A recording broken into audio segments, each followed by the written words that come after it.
சமூக ஆர்வலரான அன்னை வி.ஜி. சரவணன் அவர்கள் கடந்த 4 ஆண்டுகளுக்கும் மேலாக ஸ்ரீவைகுண்ட தொகுதி மற்றும் அதன் சுற்று வட்டார பகுதிகளில் உள்ள ஆதரவற்ற ஏழை எளியவர்களுக்கு இல்லம் தேடி மதிய உணவு மற்றும் இரவு உணவு திட்டத்தை ஏற்படுத்தி உணவு வழங்கி வருகிறார்.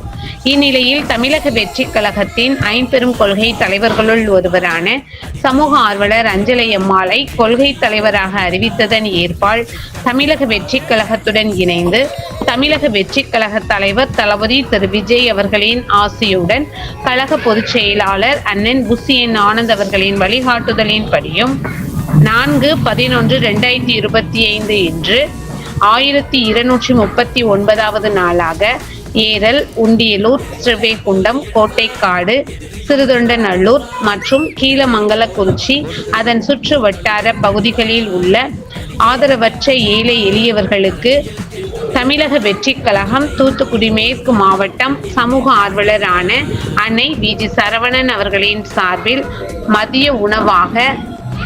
மதிய உணவாக முட்டையுடன் கூடிய சாம்பார் சாப்பாடு வழங்கப்பட்டது.